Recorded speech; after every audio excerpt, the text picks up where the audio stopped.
Hello and welcome to Storytime at 9. For those of you who Hello. are joining in currently, for those of you who are joining in afresh, we at Buckle Foundation come up with stories from across the globe every Saturday at 9. We travel across the globe and come up with fascinating storytellers, professional storytellers who come up with their own tales. And this week, we are traveling to Hungary and we have none other than Csenge Zalka, who is a professional storyteller, who is also an archaeologist turned storyteller, because there are stories in archaeology also. She has an MA in storytelling. She has traveled around the globe. One of her favorite places happens to be Ireland. And today, we are going to hear a fascinating tale from Hungary. She does research on folk tales, and she feels that there is so much in folk tales of her country for her to ideate and tell them in her own little manner. So over to Csenge. Welcome to Buckle Foundation. Welcome to Storytime at 9, Csenge. Thank you. Thank you. It is great to be here. And I brought a very interesting Hungarian folktale for all of you tonight. One of the first Hungarian stories that was ever written down about 200 years ago. And it is a story that apparently was told by soldiers to each other, Hungarian soldiers, when they were spending time at night telling stories to each other after it was dark outside. And then these stories were collected and written down, and we still have them today. So here is one of my favorite old Hungarian folktales for you. Egyszer volt, hol nem volt. Még az óperenciás tengeren is túl, még az üveghegyeken is túl, ott, ahol a kurtafarkú kismalacka túr. Once upon a time, far, far away across the óperenciás sea, the sea where all of the stories begin, across the glass mountains, in a place where there is a little piglet with a curly tail, that's where the story happened.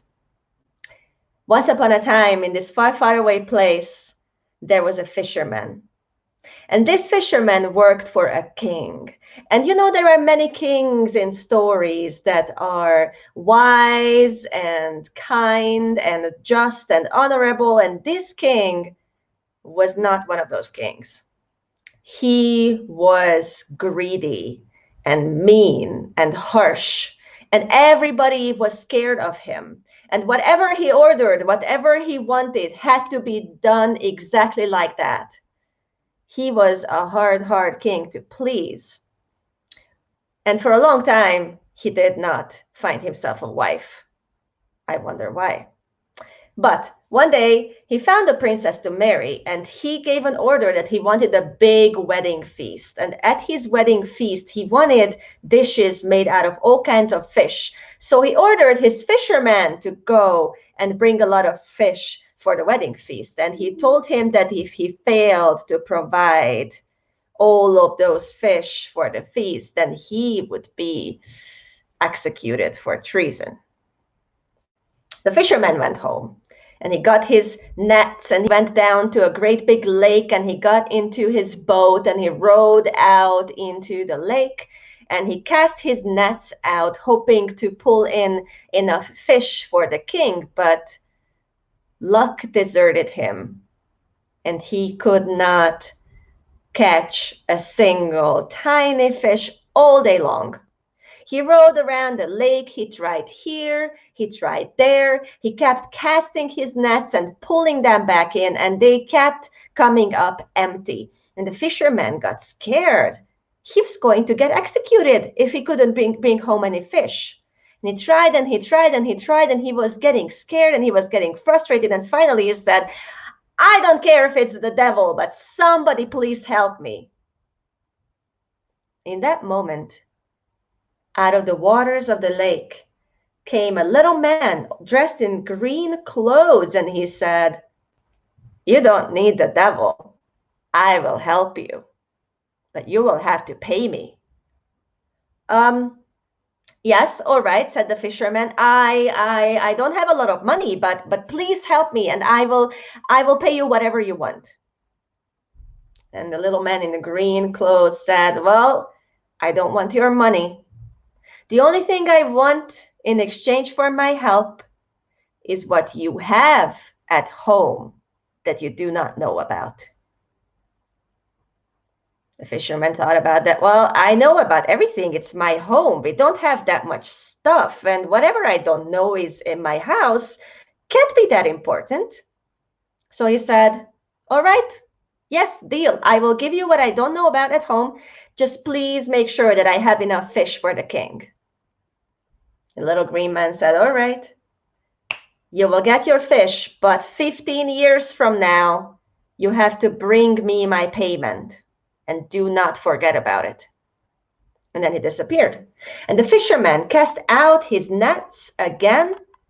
And when he pulled them back in, they were so full of fish that his boat almost sank.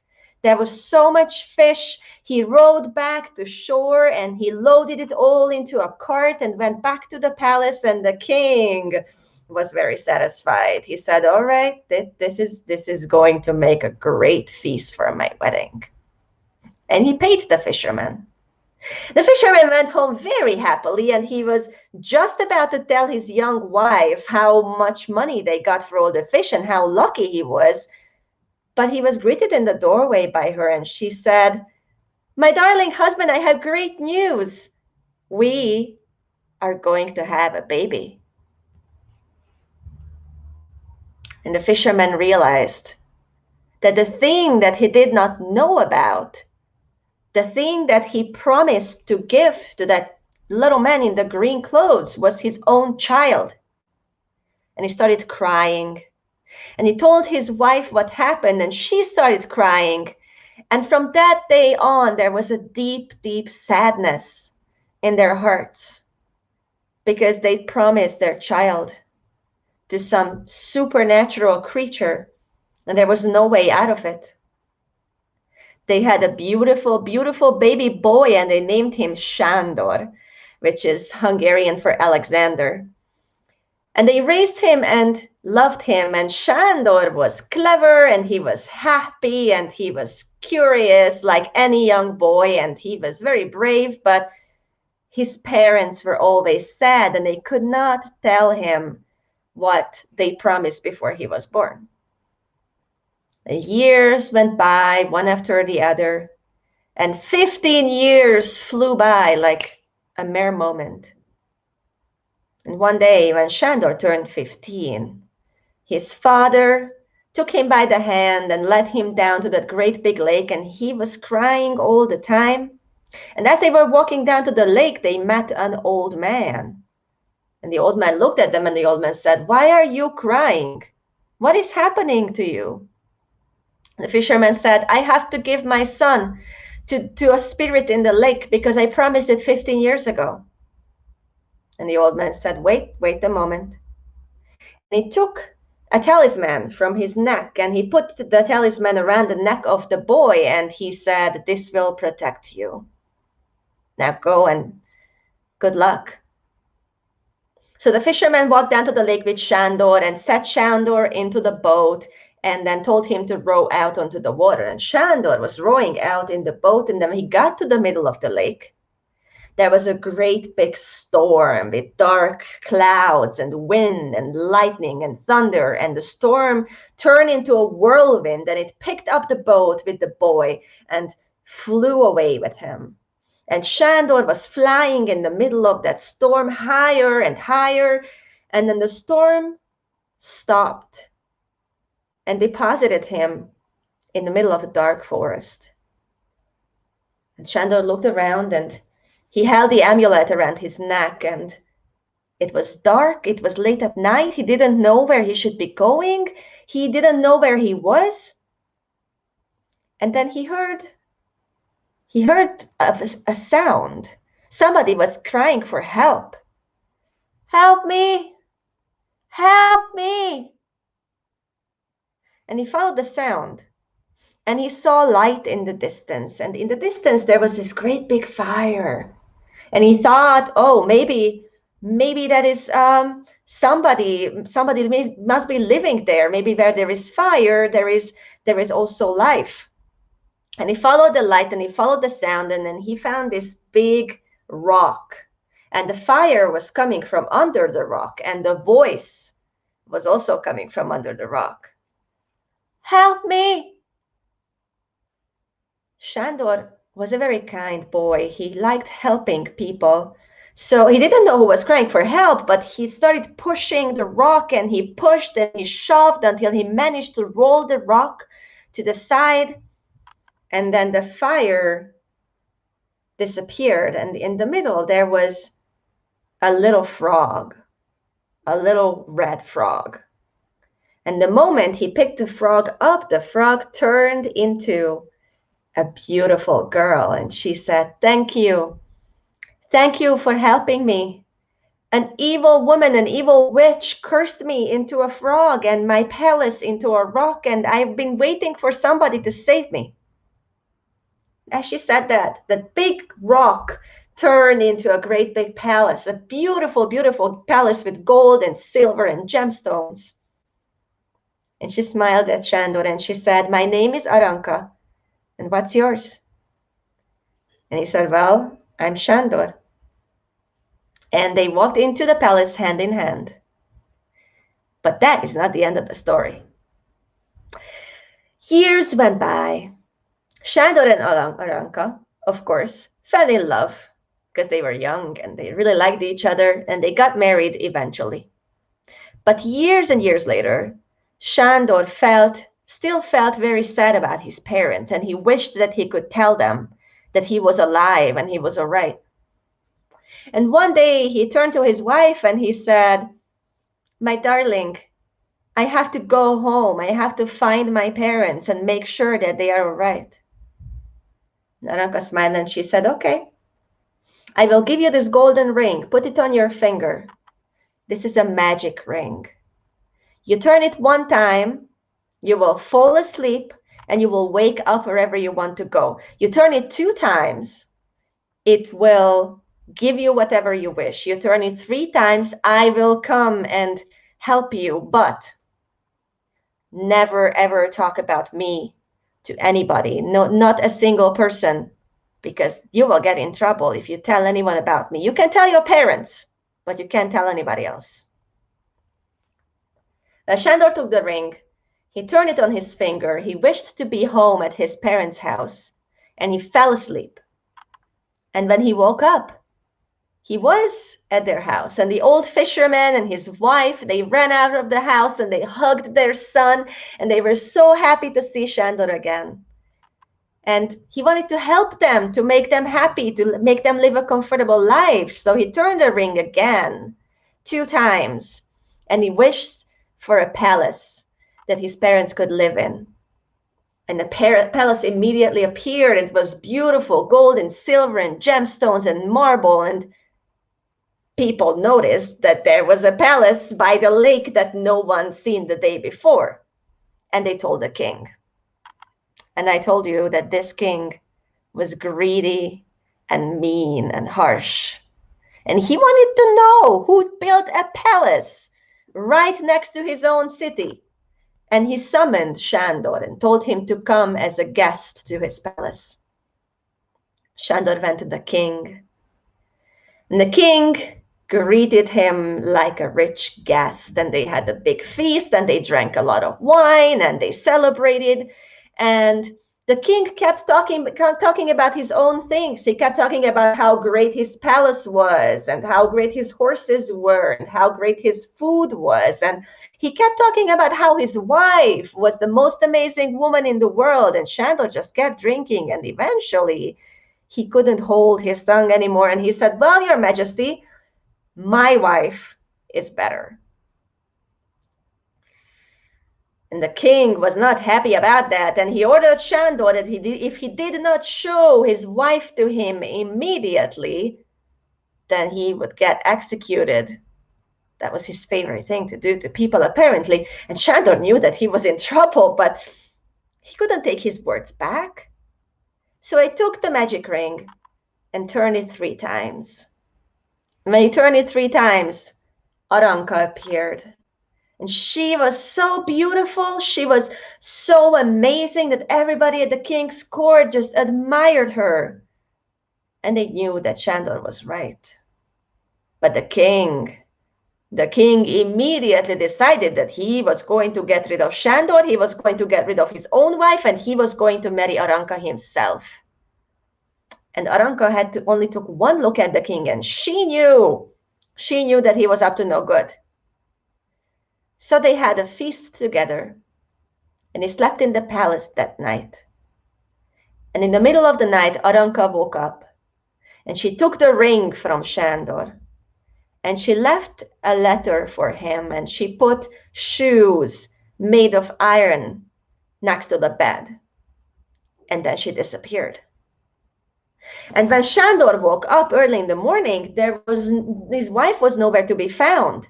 But there was a letter that said, "My darling, you won't find me again until you wear out those shoes made of iron, because you promised you would not talk about me and you broke your promise. You have to flee. The king wants me and he wants you dead. Come and find me." Sándor was so heartbroken that he'd broken his promise. He was so heartbroken to lose his wife. He put on the iron shoes immediately and he left the palace. And he set out into the world to find his wife. And he walked and he walked and he walked and he walked so far. He walked across mountains and deserts and plains, and he could not find Aranka or her castle again. Eventually, he came to a great deep valley, and in that great deep valley, in the bottom of that valley, there was a cave. There was the mouth of a cave, and Sándor knew that he'd searched everywhere in the world, but he had not searched underground. So he walked into the cave. And inside the cave, there was light. Blue and purple and green light. And as he looked around, he could see that the light was coming from all of these gemstones, all of these crystals, all around the cave. And he walked deeper and deeper underground, marveling at this beautiful place. And suddenly, there was a voice. "Ki jár az én birodalmamban? Who walks in my realm?" Sándor looked around and he didn't know who was talking to him. "Who is it? Who's there? Who's talking to me?" "Én vagyok a föld. I am the earth. And you are in my realm. What are you doing here?" And Sándor told the earth the entire story about his wife and the king and the ring and everything. And the earth felt sad for him. And she said, "I don't know where your wife is, but ask my daughter, the fire. She might be able to help you. Take this shirt. It will protect you from her heat, but you cannot take this shirt out of here. You can't take it back to the realm of the people." Sándor thanked the earth, and suddenly there was this shirt in front of him, and this shirt was not made of linen. It was not made of wool, it was made of stone. And he took on his shirt and he walked deeper and deeper underground until he came to this great big lake of fire. And in the middle of the lake of fire, there was a big flame, and this flame had the shape of a woman. And she spoke. "Mit keresel az én birodalmamban? What are you doing in my realm?" And Sándor told his story, and she listened. She felt sorry for him. The fire felt sorry for him, but she said, "I don't know where your wife is. I want to help you, but I don't know where she is. I will send you to my sister, the water. Water might be able to help you." And the fire, she exhaled, and there was this big cloud, and the cloud lifted Sándor up up. There was a little opening in the ceiling, and it lifted him all the way up back to the surface of the earth. And then he took off his shirt of stone and threw it back down. And then he started looking for the water. And he soon found this big lake, and he walked around this big lake, and there was a fountain, and the water was feeding into the lake. And in the fountain, there was this woman, and she had blue skin and blue hair and blue fingers. And she said, "What are you doing here? Mit keresel az én birodalmamban? What are you doing in my realm?" And Sándor told her the story. And water was so sad. She really felt for him. And she said, "I can't help you. I don't know where your wife is. But maybe my sister, the air, maybe she knows. She sees everything, and her children, the winds go everywhere. You should go up that mountain, and you should talk to her." And Sándor started climbing the mountain. And he climbed higher and higher. And when he got to the top of the mountain, his feet felt lighter. And he looked down, and he could see that the iron shoes were all worn out. And he smiled. He knew that he was close to finding his wife again. On top of the mountain, there was a great big castle, and it had 365 windows. And there was a woman in a blue skirt, and she was throwing clouds out of all the windows. She was sending the clouds out into the world. She was air. And she saw Sándor, and she said, "Mit keresel az én birodalmamban? What are you doing in my realm?" And Sándor told her the story. And she was so sad. She felt so sad about his love story that she started crying. And as she started crying, all the clouds started crying, and it rained everywhere. And she said, "I don't know where your wife is, but my children, the winds, they go everywhere. We should ask them. Maybe they've seen her." And as the winds came back in the evening to their mother, the north wind, the south wind, the east wind, the west wind, the sea wind, and the evening wind, they all came back, and they all talked to their mother. And one of them said, "Well, I've seen her. Her name is Aranka, right? I know where her palace is, and she's about to get married again. Her parents are trying to marry her to some prince, and I don't think you have a lot of time. I will show you where to go."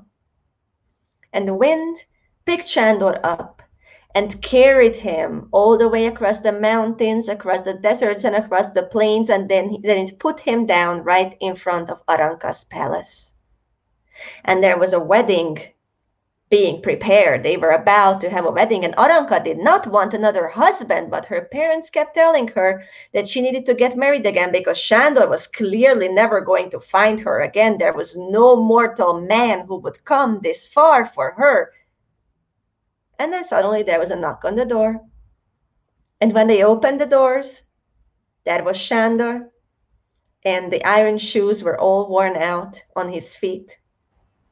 And Aranka smiled, and she hugged her husband, and she kissed her husband, and she said, "I knew that you were going to find me." And Sándor apologized for breaking his promise to her, and they made up, and the wedding was canceled. Well, they didn't want all the food and all the preparations to go to waste, so they just had a second wedding for themselves, and they moved into their palace again, and eventually they had children. And every year they celebrated their anniversary twice. Once for their first wedding, and once for the second time they found each other. And they lived happily ever after. Boldogan éltek, még meg nem haltak. And that's the end of the story. Wow, Csenge, that was beautiful, magical, mythical, mesmerizing, and a perfect Valentine's Day story, I believe. Yeah, it works out like that, doesn't it? Yeah. So second wedding, celebrating 2 anniversaries, Green Man, Red Frog, Wind, Earth, fantastic. So Csenge, tell us something about your country, Hungary, and tell us more about Budapest, about where you come from, about your land. All right. I have a presentation that I prepared that I am going to share. Yeah. And hopefully everybody will be able to see it. Yeah. Can you see it? No, not yet. Okay. Now, yeah. Okay. All right. So I'm going to leave it like this. I'm not going to make it full screen because apparently that has some technical issues. But here, what you can see here is the map of Europe. And the little red country in there in the middle is Hungary. That's where Hungary is inside of Europe. We don't have a seashore anymore. We are all landlocked, and we are actually surrounded by the Carpathian Mountains. So Hungary, as you can see in this little closer map, is in the middle of what we call the Carpathian Basin. It's surrounded by very high mountains. And it's a small country. We are fairly small. We have 10 million people, a little less than 10 million people. We have two big rivers, the Danube and the Tisza. And we have one very big lake, the Lake Balaton, and I will talk about that one later. What you can see on this map is the purple circle that you can see is the part of Hungary that I am from. That's where I was born, and that's where I grew up, in a city called Győr and in the surrounding areas. And it is a very magical place. It is all rivers and water, and it's very, very green and very beautiful. And we have a lot of legends, a lot of folklore about fairies, who lived in the rivers, that lived in the water. We have legends about wizards and people who knew all kinds of secret magic. So it's a really, really wonderful place to grow up, and you get a lot of very exciting stories about the place that you live. One of my favorites is that the fairies used to live in our lakes and rivers, and then they disappeared. They moved somewhere else. They had enough of people. People were loud. People were having wars and conflicts, and the fairies just went somewhere else to live. But some of the fairies didn't want to go, and they transformed themselves into flowers to watch over people. They transformed themselves into flowers to keep an eye on humans and to stay with us. And they are still with us in the form of flowers. And this is what we call a fairy rose. It's a water lily, and the Hungarians call it tündérrózsa because of this story of how these flowers used to be fairies. I think it's a very beautiful, beautiful tradition. So that's my home area, northwestern Hungary. But now I live in Budapest, which is the capital of Hungary, and you can see the little red dot on the map here. That's where Budapest is, and that's where I live and work as a storyteller. Budapest is a very beautiful big city. It is on the river Danube. So actually it used to be two cities. One side used to be Buda and the other side used to be Pest.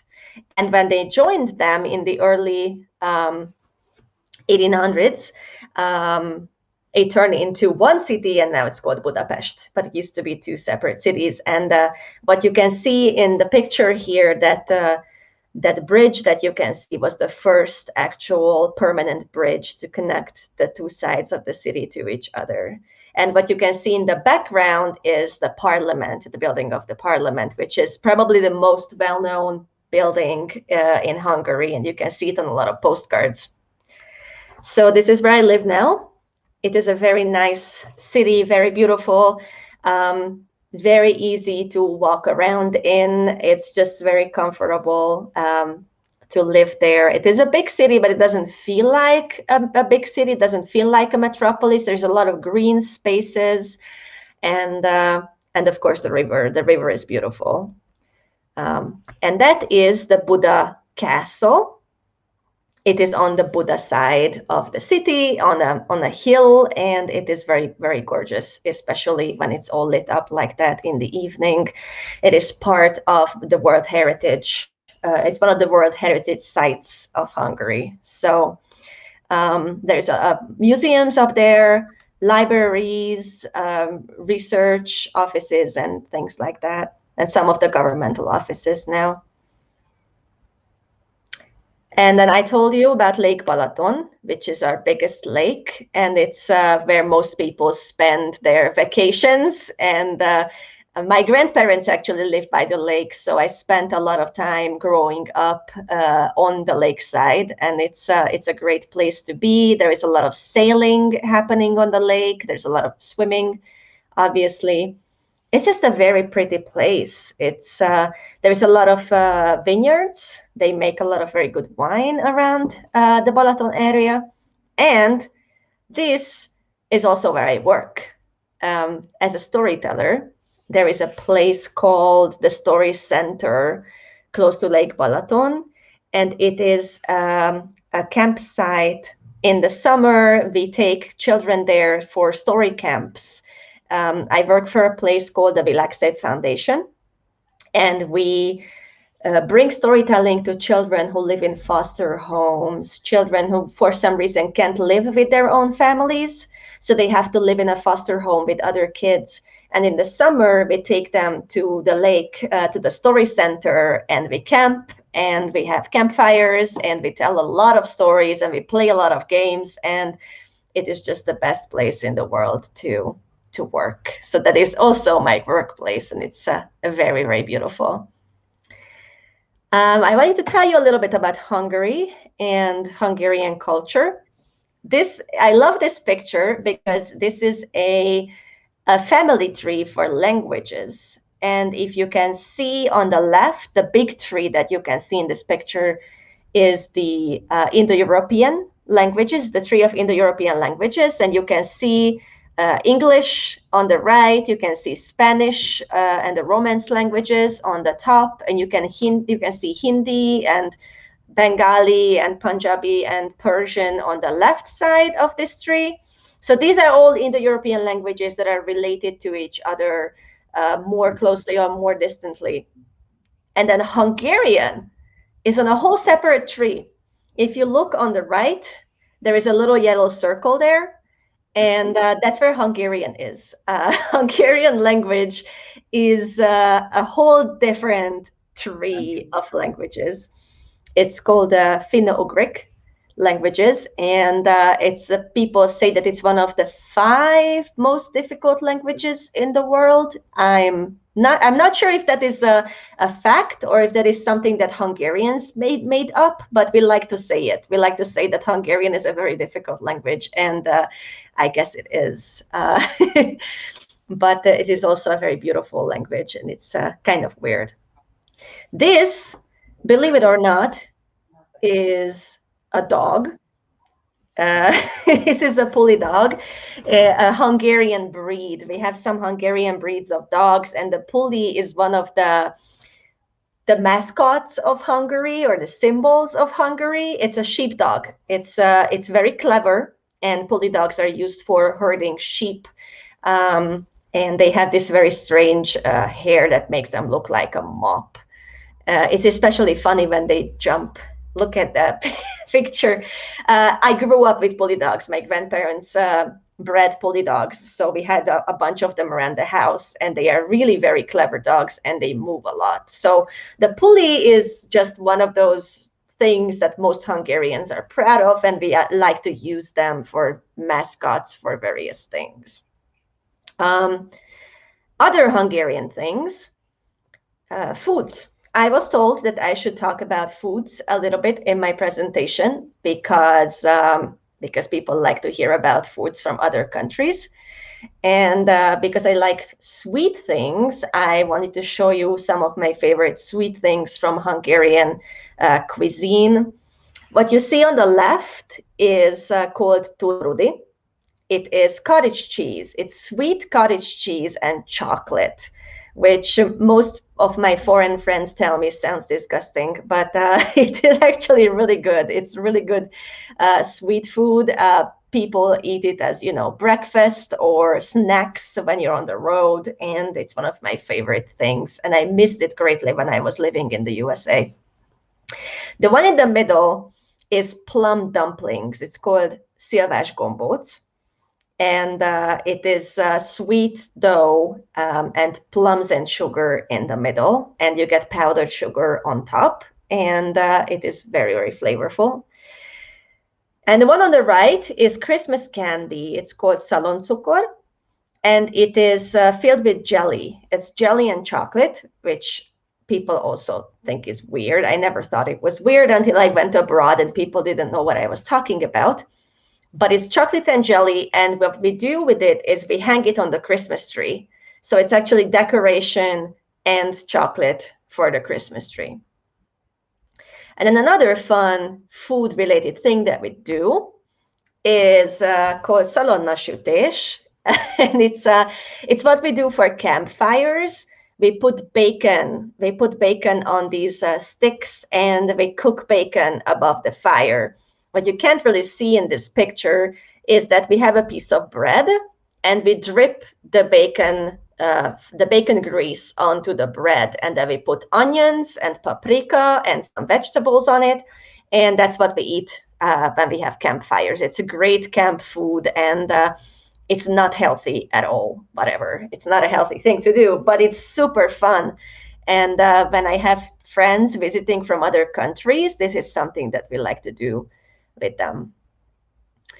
And then there is one thing that I wanted to talk to you about Hungarian customs a little bit, because it is just coming around to the time of the year when we have this in southern Hungary, in Mohács. And this is something that is a very old tradition in Hungary, and it is part of the UNESCO spiritual world heritage. So it's a folklore thing in southern Hungary, and it's called a busójárás, which basically is a ritual or a festival that we have to celebrate the end of winter, to celebrate the winter going away and the spring approaching, and also a little bit to scare the winter away.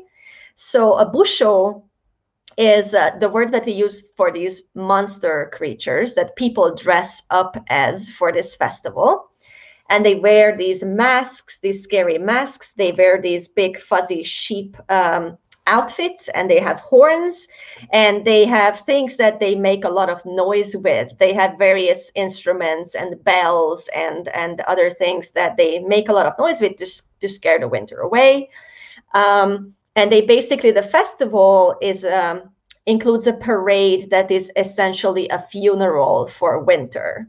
So they put a coffin in the river, or they set a coffin or fire, or they set a doll that symbolizes winter on fire, and they make a whole lot of noise, and they celebrate the end of the winter and the end of the cold days, and they scare away the cold. It is a very old tradition. It belongs to the Slavic minority in southern Hungary called the Sokacs. They are a Croatian Slavic minority, and this was originally their tradition, but now it belongs to, the folk traditions of Hungary, and it is very popular. A lot of people go every year. This year, sadly, it had to be canceled because of the coronavirus pandemic. So this year we can't have a busójárás, but it's usually a very big deal, and it's very fun and very noisy. And it's a great tradition. It's been going on for a couple of 100 years now. There is a legend that says that It was also originated from when people were fighting the Turkish invasion back in the Middle Ages, and they tried to scare the Turkish invaders away with their scary masks and the noise that they made. But it is part end of winter festival and part masquerade, part carnival. Carnival is this thing that happens in a lot of European countries at this time of the year, and it's all about dressing up and changing your face and pretending to be something else that you are, and it is just a time of celebration and breaking the rules. So that's what Busolyárás is, and it would be happening this week if it had not been canceled. And then I wanted to show you two other little Hungarian traditions that I really enjoy. One is called Locsolás, which is a spring tradition. It's an Easter tradition. And basically what happens on Easter Monday is that boys go around with buckets of water. In the city, sometimes they use perfume, but that is less fun. And they just sprinkle the girls with water. It's a fertility thing. It's a fertility festival originally. So they make sure that the girls don't wither like flowers. Girls are flowers, and the flowers have to be watered. So they water the girls, and then we give them painted eggs or chocolate or money or things that, and the boys go around and they collect all of these gifts, and the girls get drenched with water. It's not not a very fair tradition, but it is fun, and it's a very old Hungarian thing. And talking about Valentine's Day and talking about love, here is another custom that we have. It's a May tree. May trees exist in a lot of European countries. They put them up on the 1st of May to celebrate spring and to celebrate, the revival of life. But in Hungary, you put up a May tree in front of the house of a girl that you like. So the boys go out at night, they cut down a really, really tall tree and they decorate it. And then they put it up at night in front of the house of the girl that they like. And in the morning, the girl comes out and there is this great big decorated tree. And then she knows that somebody likes her. And these are very pretty, and you can see them in May all around the villages. People still do this today. People sometimes do this in the cities as well, which is really funny because you can't really set up a May tree in front of an apartment complex. But this is what a May tree looks like, and it's it's a courtship thing to woo a girl that the guy likes. And just one more thing that is a very Hungarian thing. Hungarians love cartoons, and we are very good at making cartoons. And there's a lot of classic Hungarian cartoons that are really beautiful and really well made. And there is this series that you can find on YouTube as well, and it has English translations. It's called Magyar Népmesék, which translates into Hungarian folktales, and it's 100 episodes of really short little Hungarian folktales, beautifully illustrated.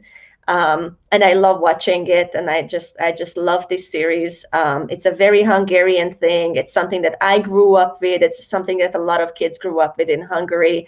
It's some of our most well-known classic folktales in a cartoon format that you can find online and see more Hungarian stories done by Hungarian artists and Hungarian animators. So it is one of my favorite things to recommend to people if they want to know more about Hungarian traditions and Hungarian folk tales, is this cartoon series. And I think I will finish my presentation with that.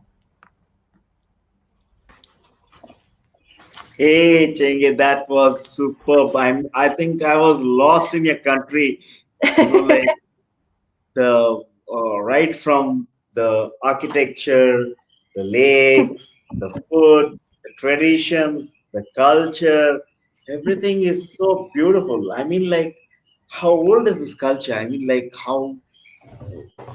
I mean, like, how old is this? Where does it go back to? Very good question.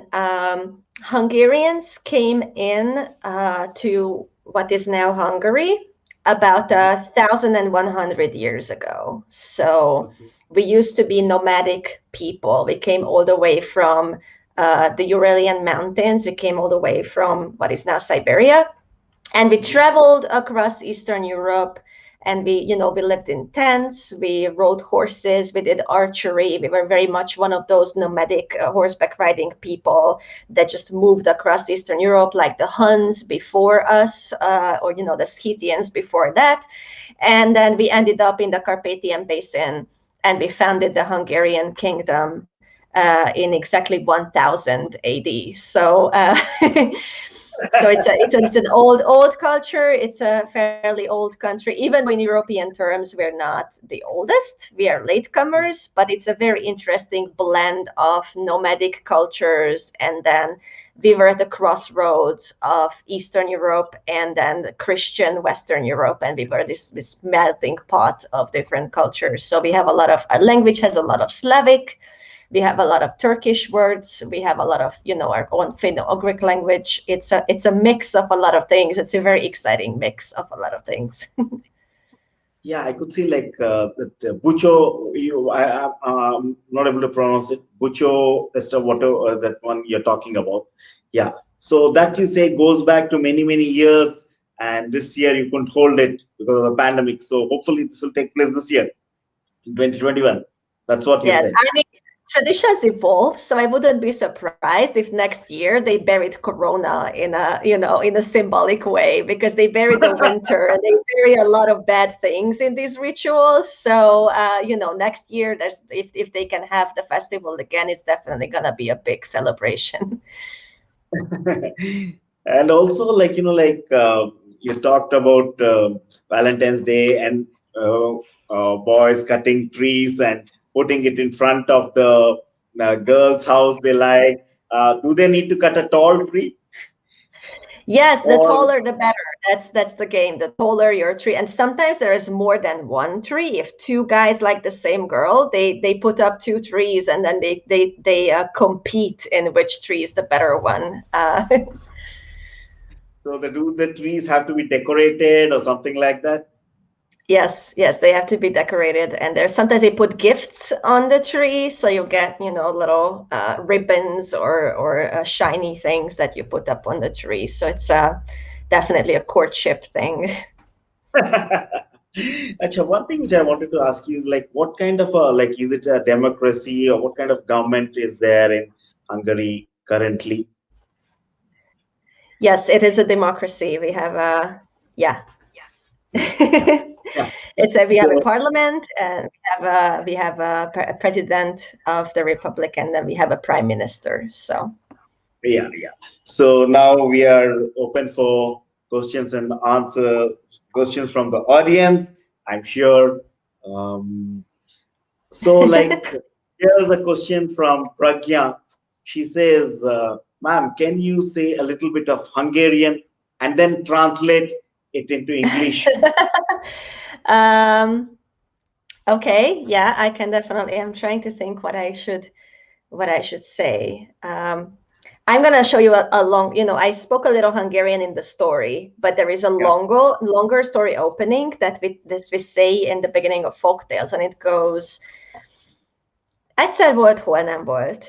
Még az óperenciás tengeren is túl, még az üveghegyeken is túl, ott, ahol a kurtafarkú kismalacka túr, a tüzes tengerek 77. szigetének partján volt egy fa, és a fának 77. ágán volt egy szoknya, és a szoknyának 77. ráncában volt egy zseb, és a zsebben volt egy könyv, és a könyvnek 77. lapján volt egy mese, és ezt a mesét fogom elmondani nektek. And it's I know it does not sound like anything, does it?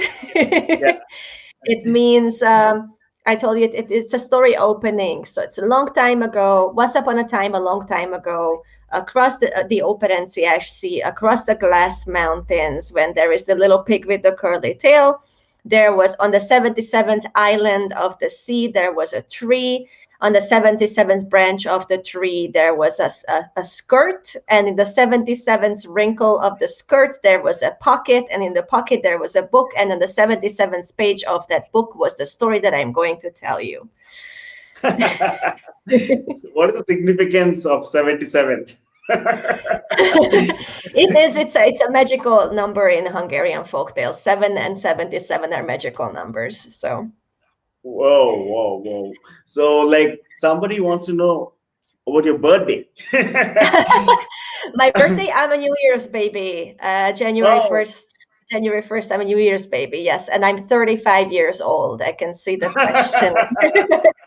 That's great. That's great. And somebody is asking how you say "I love you" in Hungarian.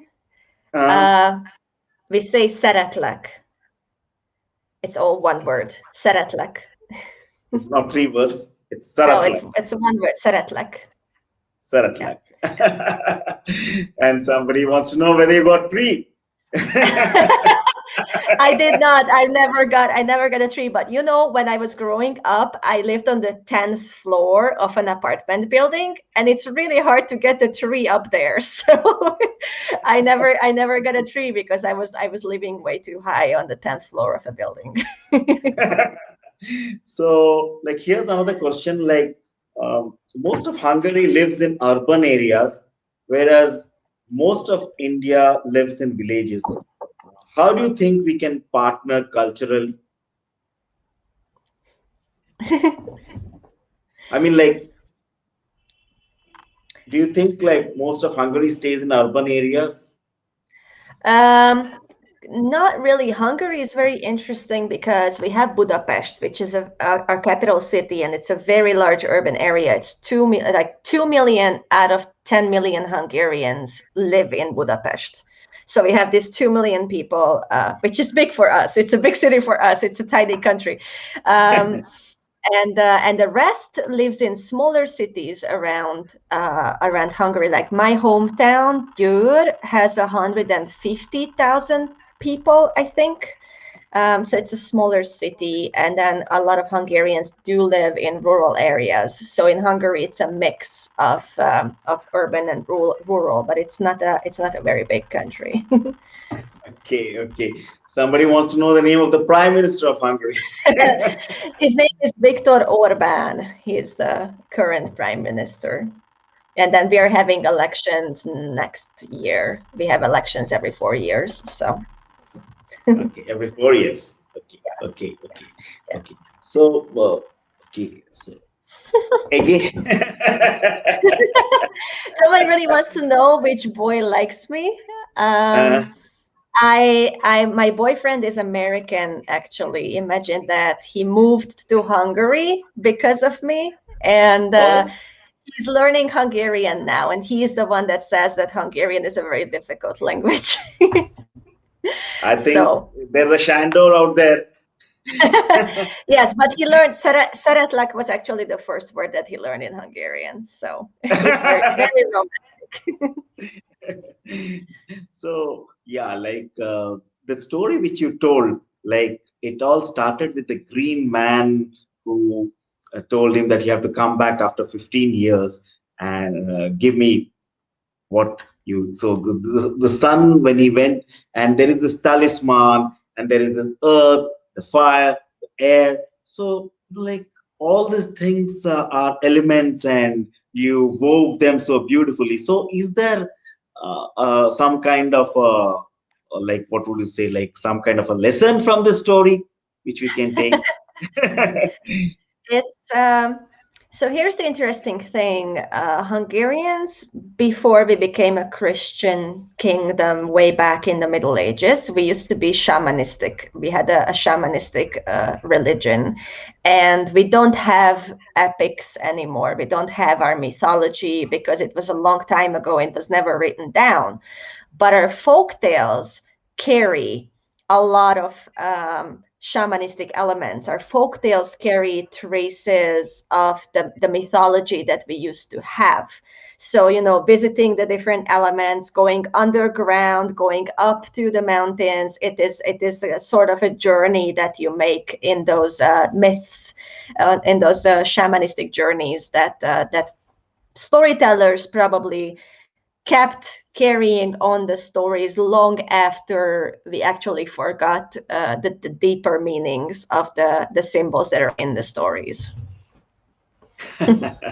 That's fascinating. That's fascinating. Another thing which in your story which I really loved was the way you told that the air blew the clouds and the drops of rain fell, and it was also colorful and so beautifully done, and like everything. I could just visualize the rain falling and the clouds blowing.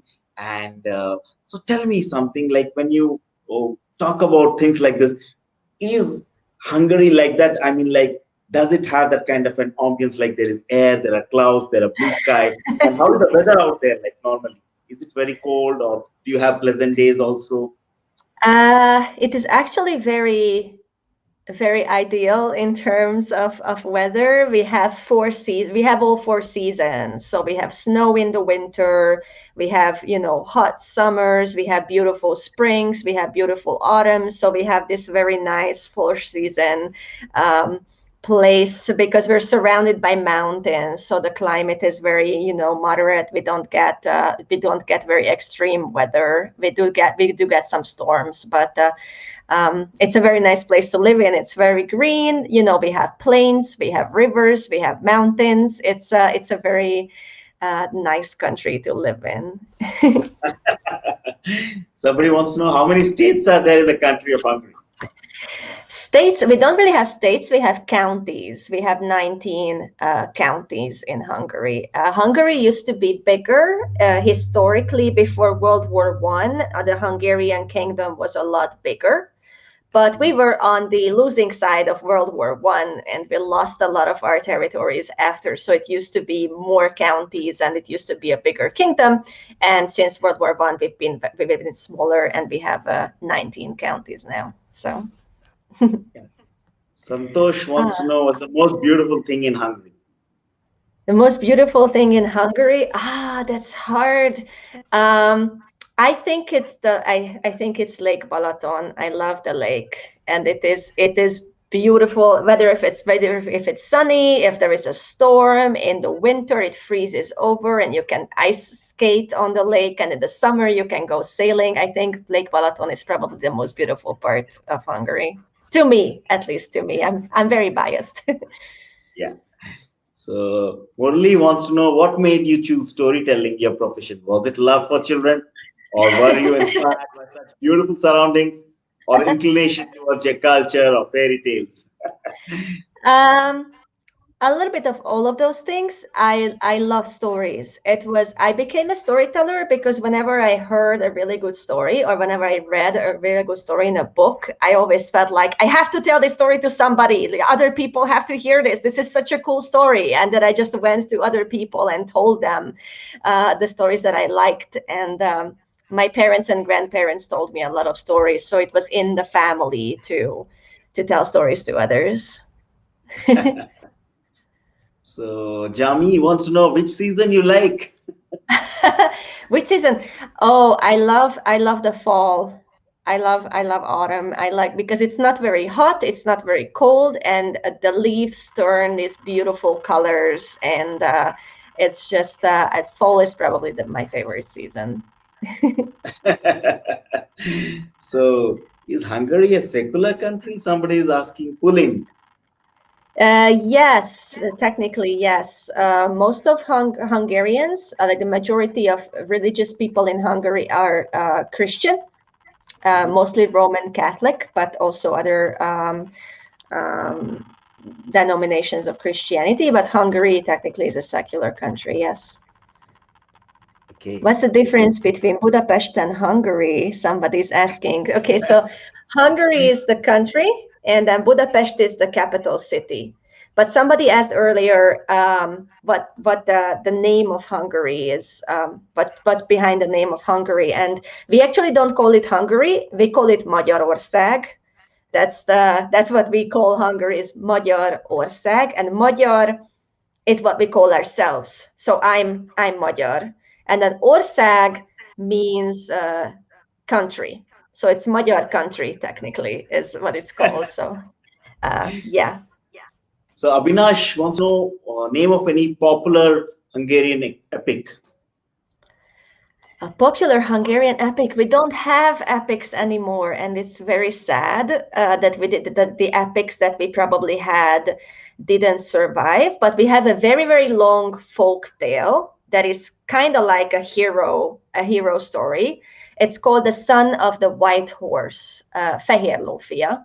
And somewhere in the 80s, they made an animated movie out of it. So there is this very beautiful animation, Hungarian animation called The Son of the White Mare or Son of the White Horse that I think you can watch it online in a couple of places. That's one of the big favorite Hungarian folktales. It's a big hero journey story. Ravi wants to tell you more about Danube and how important is it culturally for Hungary? It's very important. It's a river that goes from the Black Forest all the way down to the Black Sea, and it goes all the way across Hungary. And as I told you, it actually touches on my hometown, Győr, and then it also goes through Budapest, and it divides Budapest into Buda and Pest.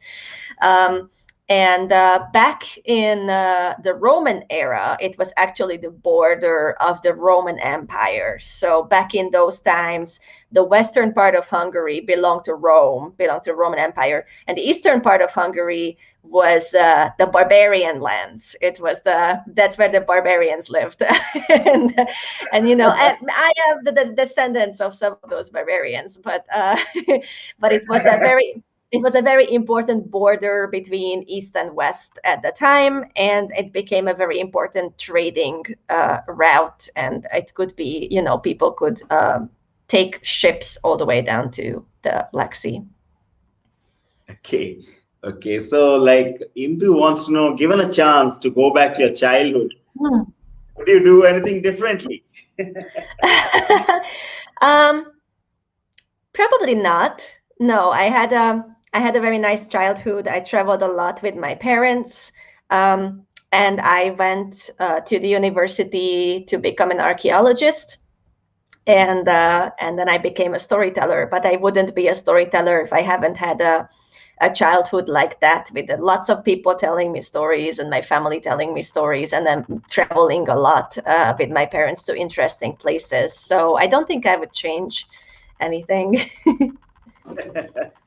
So, like, couple of last questions. What is the Indian thing which you like most? Santosh wants to know. Do you love India?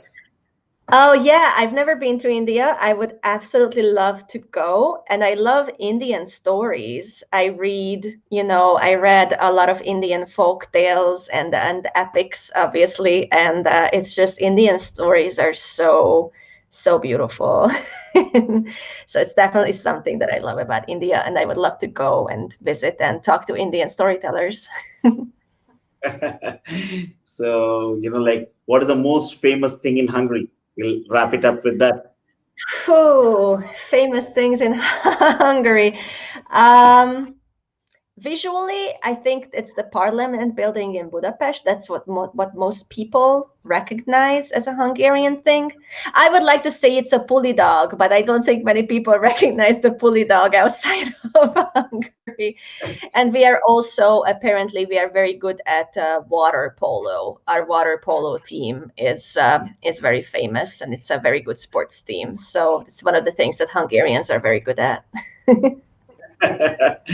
So Ranu is asking an obvious question. Ma'am, do you love stories? Of course she does.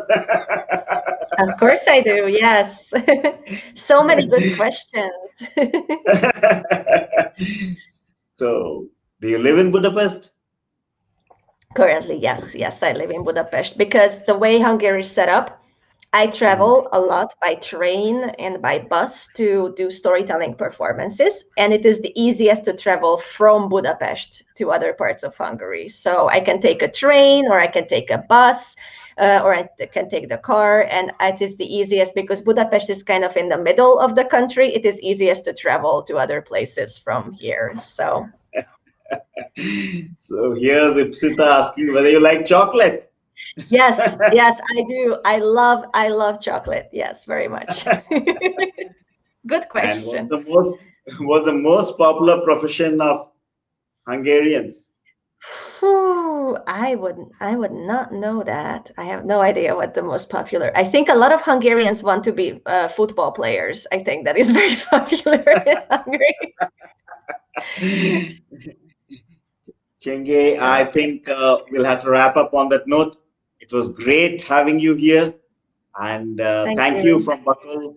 And for all of you out there, tomorrow in Raboibar, Bukobar, we have another fascinating storyteller, Dejana. So please do log in tomorrow, Rabibar, Bukobar.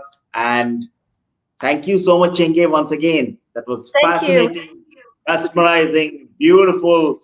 All of us were bowled over by the story and what Hungary is. And it was as beautiful as you. Thank you for coming. Thank you so much. Thank you for having me. It's been great. Thank you. Yeah. Thank you. Thank you. Chill. Thank you. Goodbye. Bye-bye.